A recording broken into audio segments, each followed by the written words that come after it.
They expected swagger. What they found instead was a contradiction that unsettled them from the very first day. When American troops began arriving in Britain in large numbers, the island had already been at war for years. British cities still bore the scars of bombing, windows patched with cardboard, streets darkened by blackout rules that never quite lifted. People had learned to live quietly, cautiously, and with a tired sense of endurance. So when the Americans arrived, stepping off ships and trains with broad smiles, loud voices, and uniforms that still smelled of new cloth, they stood out like bright paint on old stone. At first glance, many Britons did not know what to make of them. British soldiers had been shaped by retreat from Dunkirk, by years of fighting across deserts and seas, by shortages that forced them to improvise and adapt. The Americans, by contrast, seemed untouched by that long suffering. They had good boots, full packs, and an air of confidence that bordered on casualness. To some British eyes, this confidence looked suspiciously like ignorance. There was a quiet belief, rarely spoken aloud but widely shared, that the Americans did not yet understand what this war truly was. British officers watched American units drill and train and whispered among themselves. The men looked fit, certainly, and they followed orders crisply, but they joked too much, laughed too easily. War, the British believed, had already stripped humor from those who truly understood it. Civilians noticed it too. American soldiers flirted openly, handed out chocolate and cigarettes, and spent money freely in pubs where locals counted every penny. Children adored them, some adults resented them, others simply shook their heads and said they would learn soon enough. There was also pride involved, a pride sharpened by years of standing alone. Britain had faced the enemy when few others could or would. That endurance became a badge of honor, and the arrival of a powerful ally stirred complicated feelings, relief mixed with jealousy, gratitude with suspicion. Many Britons wondered whether America had come late to a struggle Britain had already paid for in blood. The Americans talked about winning the war. The British had spent years just surviving it. Yet even as doubts circulated, no one could ignore the scale of what America brought. Ships arrived one after another, unloading men, vehicles, crates, and machines in quantities that defied imagination. British dock workers watched in disbelief as tanks rolled off transports like toys from a box that never emptied. Airfields filled with new aircraft, gleaming and numerous.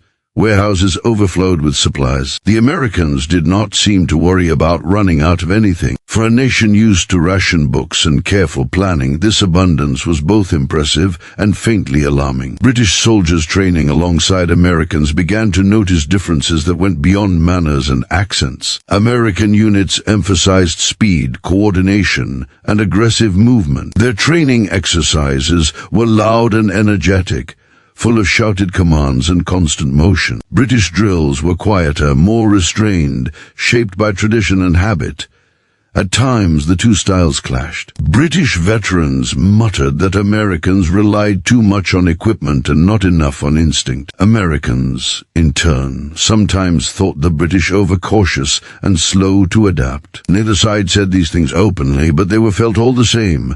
Socially, the contrast was just as sharp. American soldiers talked about home constantly, about cars and diners and cities. That felt impossibly distant from the rubble-strewn streets of wartime Britain. They spoke with certainty about the future, about what they would do after victory. British soldiers, older in spirit if not in years, spoke less of tomorrow and more of today's duties. To them, optimism had become a private thing guarded carefully. The Americans wore theirs openly, and that openness made some Britons uncomfortable. Still, curiosity gradually softened suspicion. British officers attended American briefings and were struck by their thoroughness. Plans were detailed, supported by maps, statistics, and projections that revealed a deep confidence in preparation. American commanders spoke bluntly, asked questions freely, and encouraged discussion in ways that differed from traditional British reserve. This was not recklessness, some began to realize, but a different approach. to command, one rooted in problem-solving rather than tradition alone. Ordinary British soldiers began to change their minds as well. During joint exercises, they saw how quickly Americans moved men and equipment, how efficiently they communicated across units, how rapidly they could concentrate force. Mistakes happened, certainly, but they were acknowledged without embarrassment. Where British units sometimes relied on experience and habit, American units relied on systems, procedures, and relentless repetition. The contrast was striking, and slowly, respect crept in where doubt had lived before. Civilians noticed changes too. American soldiers volunteered for local events, helped repair buildings, and shared stories with families who had lost sons and husbands. Their friendliness, once seen as shallow, began to feel sincere. They listened when Britain spoke about the Blitz, about nights spent in shelters, about the fear of invasion. They did not interrupt with bravado. They seemed to understand.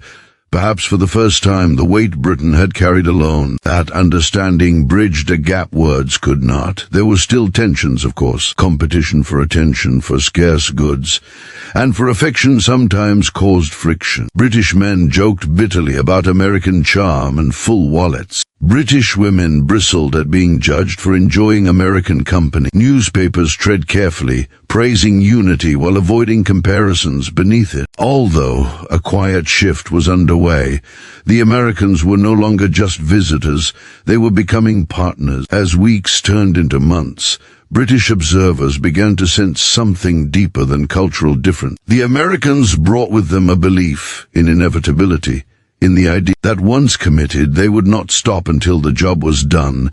It was not arrogance so much as momentum. Britain had learned how to hold on. America seemed determined to push forward. The combination was powerful, even if it was not yet fully understood. By the time American units were fully integrated into Britain's war effort, the early jokes had lost their edge. British soldiers still teased, still complained, still compared notes in pubs and barracks. But the tone had changed. The Americans were no longer strangers who needed to be tested.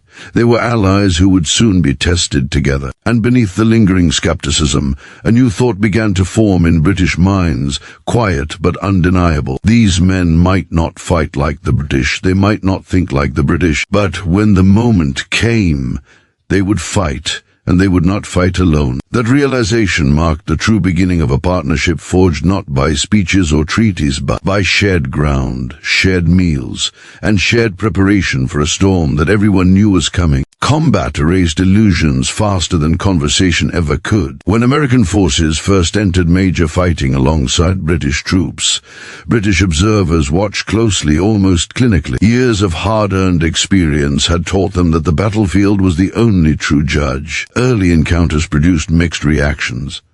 In some moments, American units moved with boldness that impressed British veterans. In others, mistakes appeared, communications breaking down, formations bunching under fire, decisions made too quickly. For a brief time, some British officers felt their earlier doubts confirmed. War, they believed, punished enthusiasm without experience. Yet something unexpected followed those first hard lessons. Instead of repeating errors, American units changed with astonishing speed. Reports were written, debated, and acted upon almost immediately.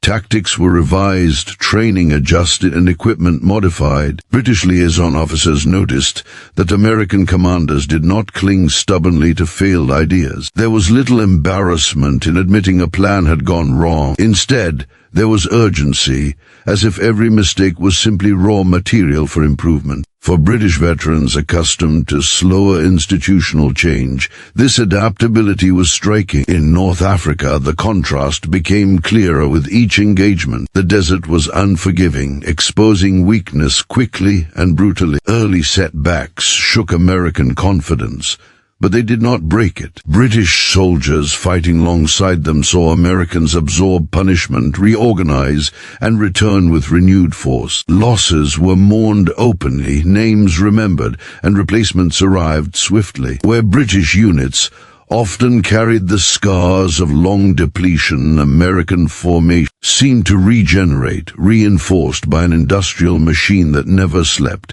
Firepower was another revelation. British troops were used to careful conservation of ammunition and equipment. American doctrine emphasized overwhelming force.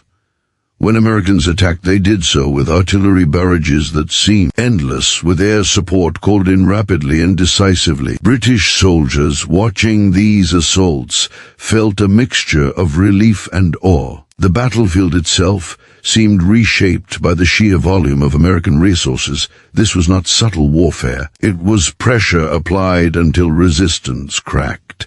Still, respect did not come automatically. British soldiers valued discipline born of restraint, and American aggressiveness sometimes appeared reckless. But repeated engagement showed that this aggressiveness was not blind. It was supported by logistics, communication, and planning on a scale Britain had never possessed alone. American supply lines fed forward relentlessly, ensuring that momentum rarely stalled. British officers began to recognize that American strength was not just industrial but organizational. As campaigns progressed into Italy, cooperation deepened. Harsh terrain and stubborn enemy defenses tested everyone involved. British and American units learned to rely on each other in practical ways. British experience helped temper American speed, while American resources amplified British endurance. Joint planning sessions became more balanced. British caution and American urgency found a rhythm, each correcting the other's excesses. Trust grew not from friendship, but from reliability under fire. British soldiers noticed changes in American demeanor as well. The early laughter softened, faces grew harder, voices quieter. Combat stripped away any lingering innocence. Yet it did not erase confidence. Instead, it refined it. Americans who had once spoken casually about victory now spoke with focus, aware of the cost but committed regardless. British veterans recognized this transformation instantly. It was the same change they themselves had undergone years earlier. There were moments of deep mutual respect that rarely made it into official reports. A British sergeant, watching American medics work under fire, refusing to leave wounded men behind. An American officer deferring to a British unit commander whose experience in similar terrain proved decisive. These small acts accumulated, slowly rewriting opinions formed back in training camps and ports. War created a shared language that accents could not obscure. By the time preparations for the invasion of Western Europe intensified, British attitudes had shifted noticeably. Skepticism had not vanished, but it had been replaced by a sober appreciation of American capability. British commanders understood that the coming operation would demand not only courage but scale. They knew now that America could provide that scale without hesitation. The Americans, for their part, increasingly sought British advice on terrain, enemy habits, and the subtleties of European warfare. On the eve of the Great Assault, British soldiers watched American units assemble in vast numbers, their equipment humming with readiness. There was no talk now of inexperience. The men standing there had been tested, corrected, and tested again. British observers sensed that something historic was forming, a force shaped by two very different wartime journeys converging at a single moment. Britain had endured the opening chapters. America was writing the acceleration. In quiet conversations before the fighting resumed, British soldiers admitted what they once would not have said aloud. The Americans were not just learning war, they were mastering it at a speed that changed its very tempo. The British had taught endurance. The Americans had brought momentum. Together, they stood on the edge of Europe, no longer measuring each other, but measuring the enemy instead. Certain now that the outcome was no longer in doubt. By the final stages of the war, British thoughts about America were no longer formed in pubs or whispered behind maps, but forged in shared exhaustion, shared loss, and shared purpose. The Americans who now stood beside them were no longer newcomers with clean uniforms and loud voices. They were veterans, hardened by the same mud, the same artillery thunder, and the same endless nights of tension. British soldiers recognized the look in their eyes immediately. It was the look of men who had seen enough to understand the cost, yet was still willing to press forward. As Allied armies pushed across France and deeper into occupied Europe, British commanders watched American operations with growing confidence. The scale of movement was staggering. Entire divisions advanced with a coordination that seemed almost mechanical, yet remained flexible under pressure. Roads clogged with vehicles stretched to the horizon, supply columns rolling forward without pause. British logisticians, long accustomed to scraping by, openly marveled at the American ability to sustain momentum day after day. It was no longer just impressive. It was decisive.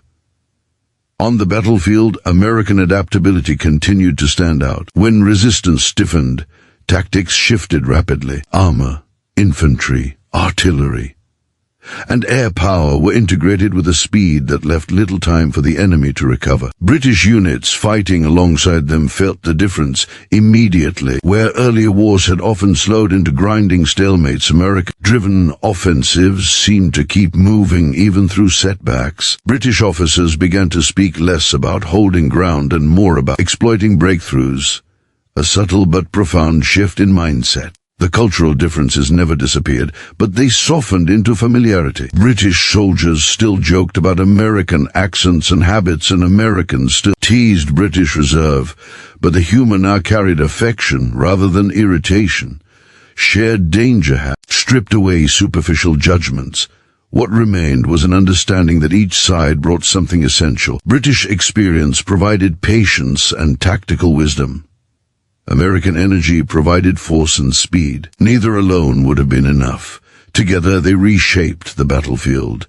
Civilians across liberated Europe noticed it too. British troops were seen as steady and reassuring, Americans as powerful and generous. Where British soldiers offered calm order, Americans offered abundance. Food, medicine, vehicles, and rebuilding materials followed closely behind advancing units. British observers understood the strategic importance of this.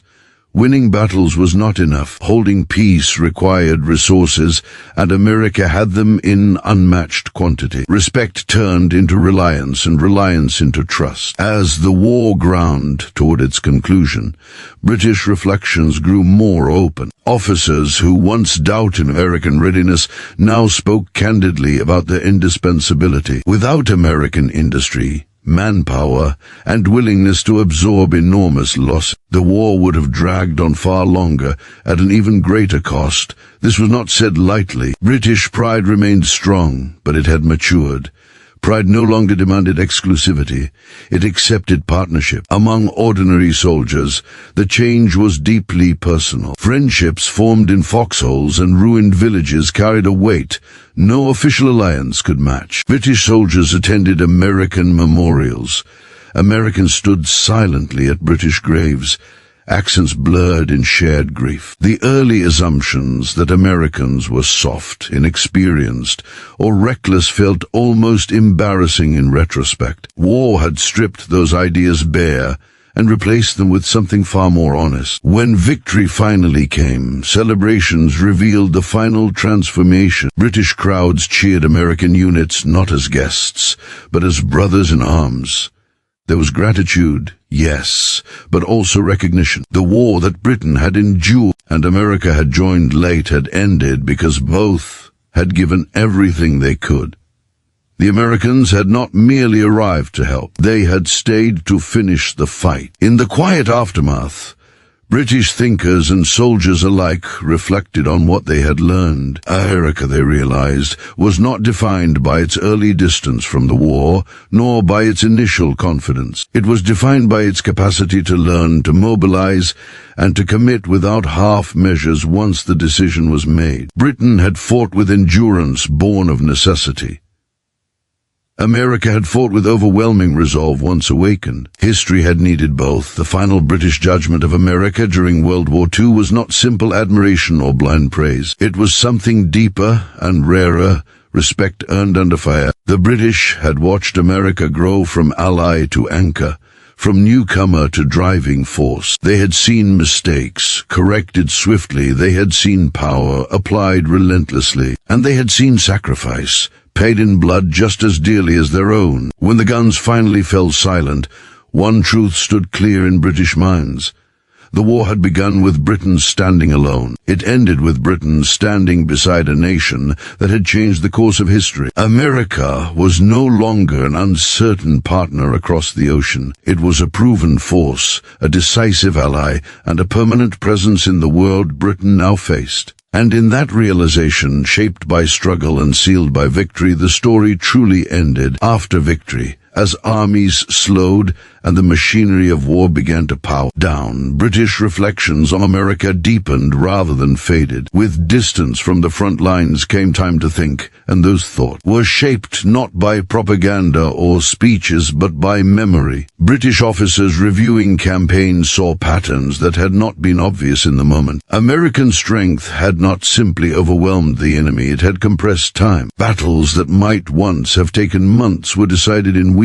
Pressure had been constant, relentless, and coordinated across land, sea, and air. Britain had fought brilliantly, but America had changed the pace of modern war itself. In mess halls and temporary billets, British soldiers talked about what came next. Many wondered what the world would look like with America no longer distant, no longer hesitant, but permanently engaged. Before the war, America had seemed vast yet removed, powerful yet reluctant. After the war, it was clear that once drawn in, America did not withdraw easily.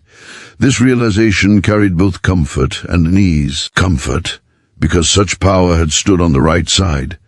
Unease, because the balance of the world had shifted forever. British civilians shared similar thoughts. Families who had hosted American soldiers remembered their generosity, their curiosity, and their shock at Britain's wartime hardships.